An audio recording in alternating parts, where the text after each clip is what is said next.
Jamie Malonzo, hindi pa pala ito ang todong lakas. Ibig sabihin, yung nakikita nating laro niya, the semis, from game 1 to game 3, hindi pa yan yung todong lakas na to. So yan ang ating mga tatalakayin about din sa isiniwalat or binunyag nitong si Coach Tim patungkol sa laro at paglalaro ni Jamie Malonzo. So yan ang ating mga tatalakayin. Speaking of Jamie Malonzo, matatanda ang umabot ng 9 na buwan din ang pagpapahinga ng basketballistang si Jamie Malonzo after magtamo ng calf injury na kung saan ay sumalang pa nga po sa surgery. So alam nyo bang may hindi kayo gaanong alam sa estado na ni Jamie Malonzo sa kanyang paglalaro? Kung mapapansin nyo since nang bumalik si Jamie Malonzo nung halos kalagitnaan ng elimination, mapapansin nyo na medyo may pagkakaalalay pa nga po ang kanyang paglalaro. So kung tutuusin, normal lang yan, yung parabang nangangapa muli siya na kung saan umabot pa sa Gilas stint yung naging struggle ng laro niya. Pero kung mapapansin nyo since nang magsimula nga po ang semifinals na ito, laking pagbabago, parang nagawa na niyang makonquer yung takot niya.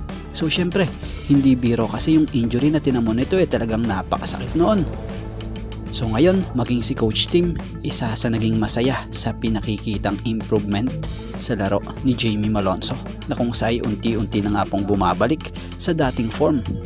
Kung mapapansin nyo sa Game 1 ng semifinals kontra Northport, gumawa nga po ito ng 14 points, 5 rebounds, 2 assists and 1 block. So sa second game naman, gumawa naman ito ng 17 points, 3 rebounds and 2 assists.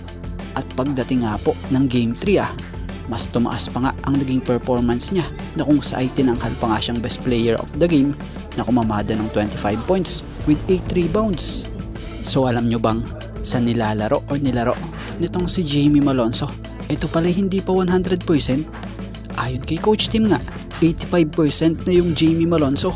So ibig sabihin, kung malakas na si Jamie Malonzo ngayon, ibig sabihin, mas may ilalakas pa pala etong si Jamie sa mga susunod pang magiging laro nila.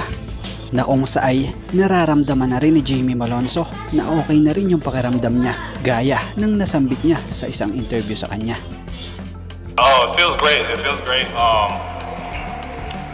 I haven't been dunking at all, and now I'm starting to feel my legs under me again, and yeah, it feels great to be able to finally get up in the air again and flush the ball. Sure. So goods ito kung ganito talagang magiging malaking tulong ito sa Hinebra